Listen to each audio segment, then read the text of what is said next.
Assalamualaikum warahmatullahi wabarakatuh. Alhamdulillah rabbil alamin. Salatu wassalamu ala Rasulillah nabiyina Muhammadin wa ala alihi wa ashabihi wa man tabi'ahum bi ihsanin ila yaumiddin. Amma ba'du. Kepada teman-teman dan kaum muslimin yang dirahmati Allah Subhanahu wa taala.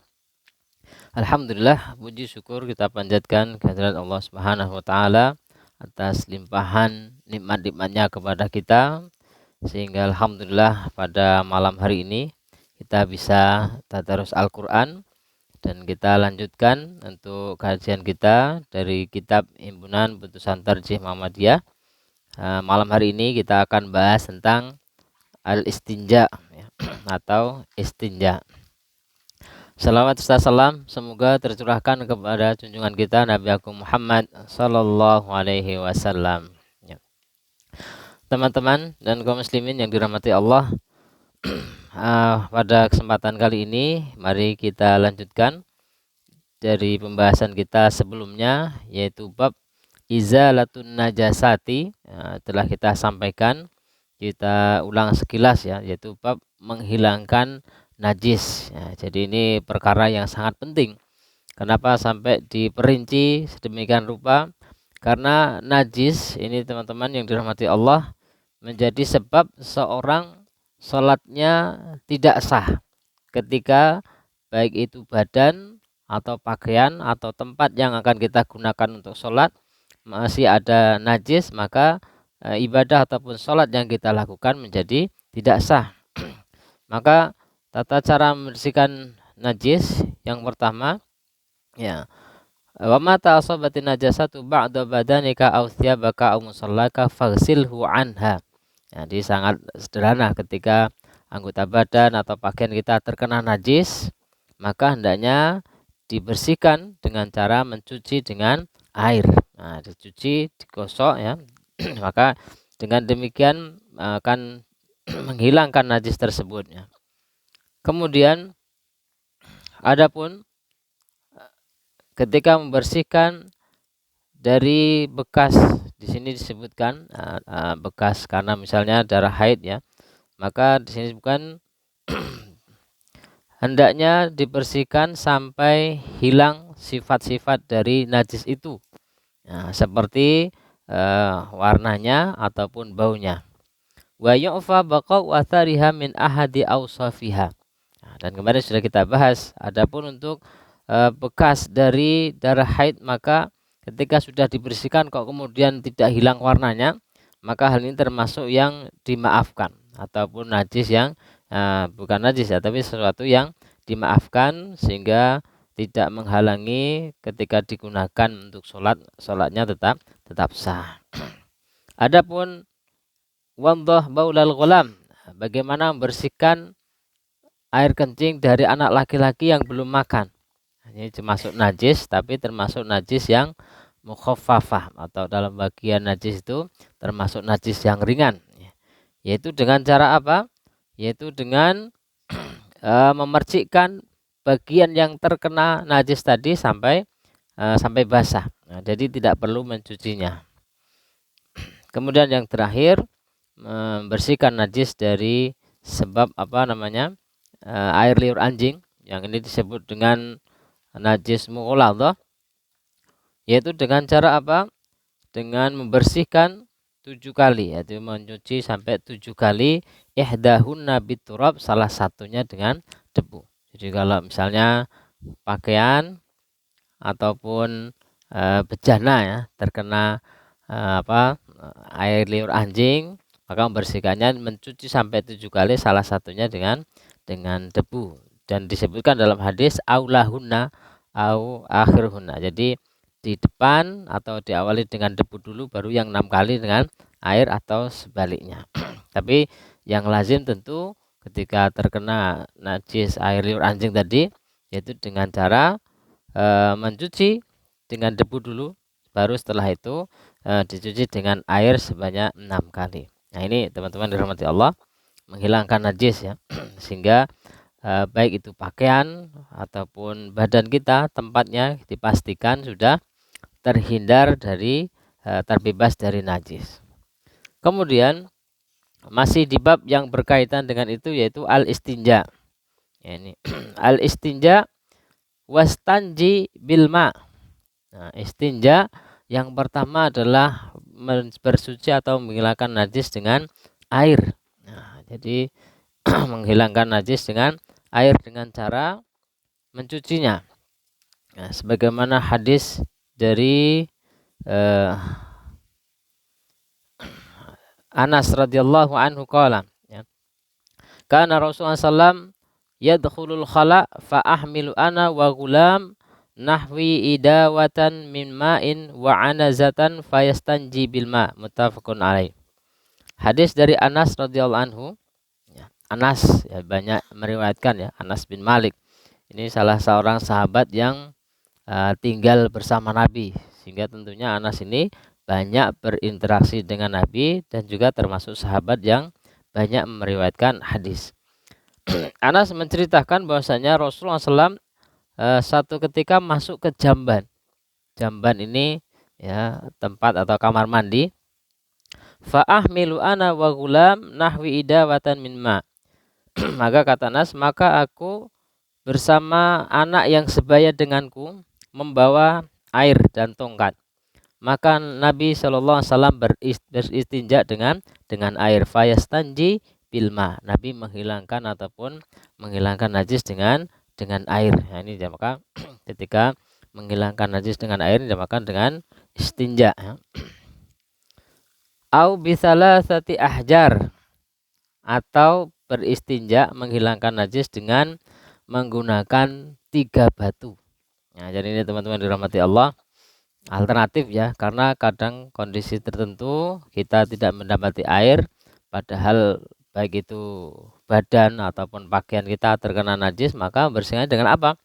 Maka dengan batu, termasuk benda yang bisa digunakan untuk bersuci. Dan ini menunjukkan kemudahan, ya, syariat Islam itu tidak ada yang sulit, ya. Sebagaimana kemarin wudu tidak ada air, maka boleh dengan tayamum. Maka istinja tidak ada air, maka boleh dengan batu. Nah, yaitu dengan 3 batu, tidak boleh kurang. Jadi ketika istijmar atau bersuci dengan batu, minimal 3 batu atau lebih.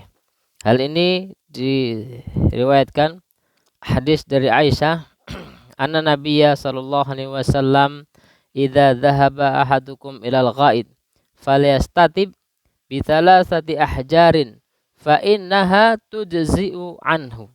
Rawahu Ahmad wan Nasa'i wa ghairuhuma.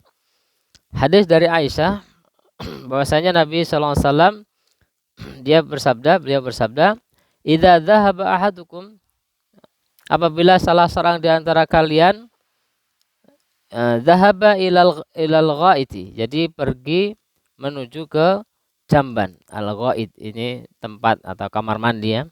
Fal yastatib bi thalathati ahjar, maka bersucilah dengan 3 batu. Fa innaha tujzi'u anhu, maka sesungguhnya dengan 3 batu itu telah mencukupi. Nah, jadi hadis riwayat Ahmad dan Imam Nasa'i dan lainnya. Nah, jadi berdasarkan hadis ini, maka ketika bersuci dengan batu tadi, maka dengan minimal 3 batu.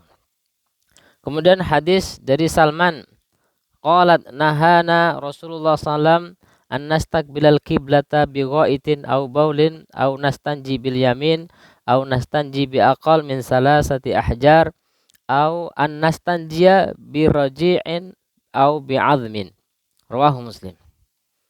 Ya, hadis berikutnya dari Salman, qalat, berkata, laqad nahana Rasulullah SAW, sungguh telah melarang kami Nabi SAW, melarang kepada kami untuk menghadap kiblat ketika buang air besar atau buang air kecil.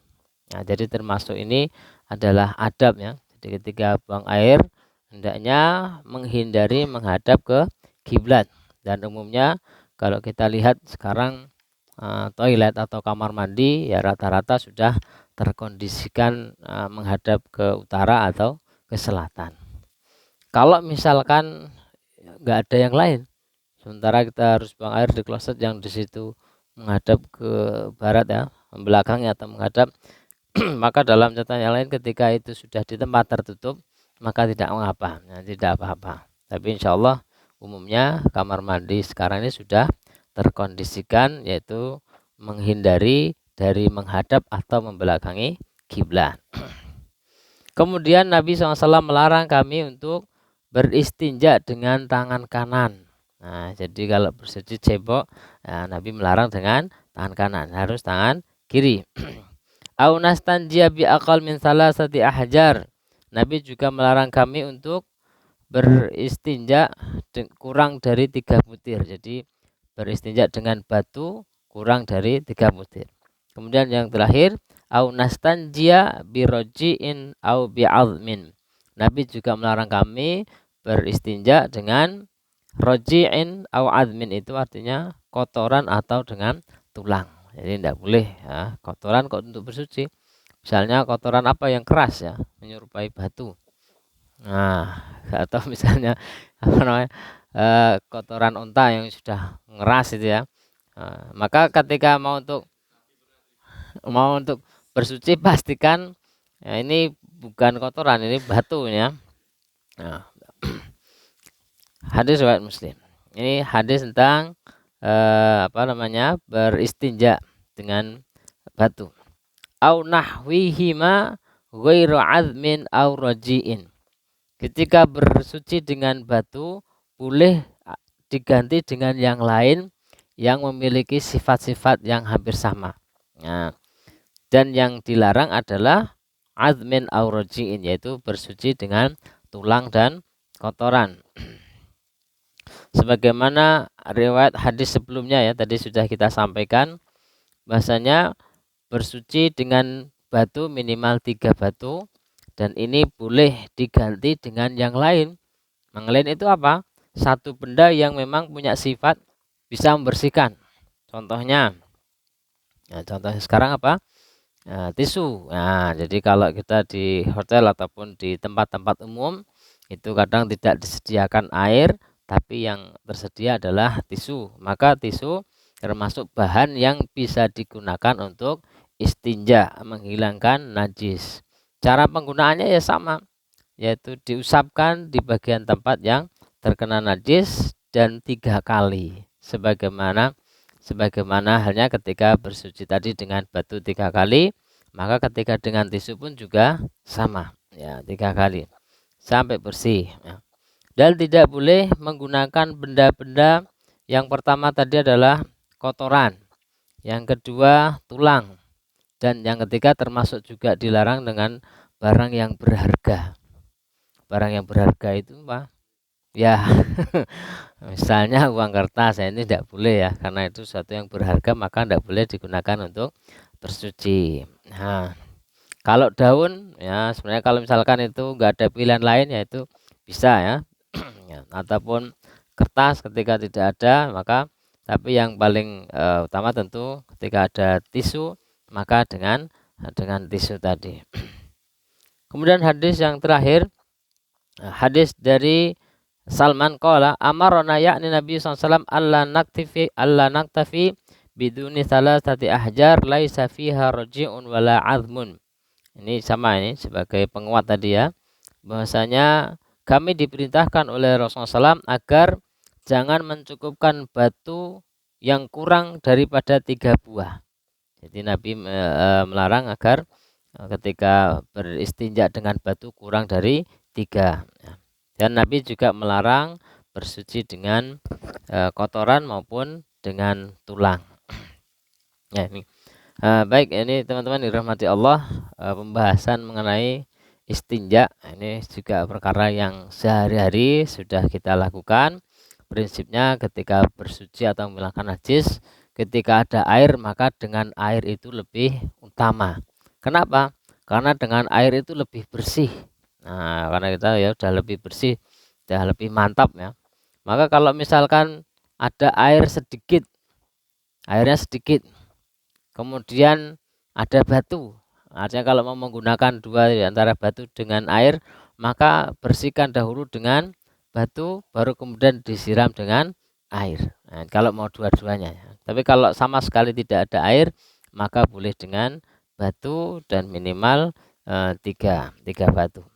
Baik, ini teman-teman rahmati Allah, dan kita dilarang untuk bersuci ataupun membersihkan najis dengan kotoran maupun tulang ataupun dengan barang-barang yang berharga.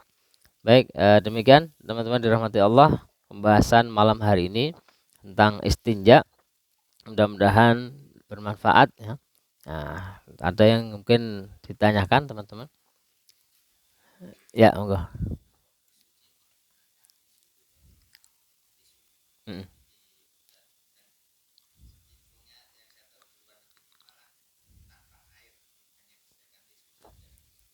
ya, baik, tadi sudah saya singgung berkait dengan bersuci dengan tisu, maka di sini disebutkan, kalau di HP disebutkan au nahwiha.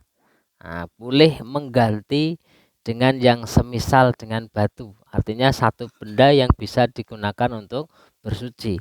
Maka bersuci dengan tisu saja, maka itu sudah cukup, dengan catatan memang sebagaimana halnya bersuci dengan batu, jadi 3 kali usap. Nah, ini jadi intinya tisu ini bisa menggantikan batu digunakan untuk bersuci. Baik,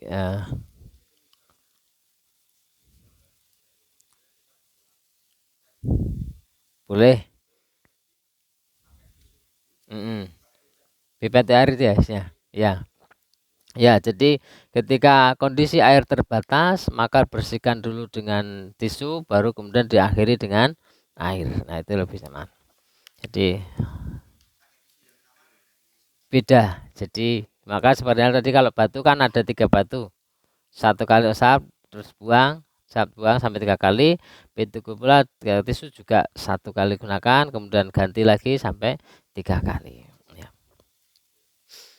Ya, baik, ini saya kira kemudahan-kemudahan yang diberikan oleh Allah Subhanahu wa taala bagi kita semua untuk selalu menjaga kebersihan. Karena sekali lagi, at-tahuru satrul iman. Kebersihan itu adalah bagian dari iman, sehingga seorang muslim hendaknya senantiasa menjaga baik itu badannya, pakaiannya ataupun tempatnya agar senantiasa suci, berbebas dari najis. Demikian teman-teman dirahmati Allah, mudah-mudahan bermanfaat. Terima kasih. Assalamualaikum warahmatullahi wabarakatuh.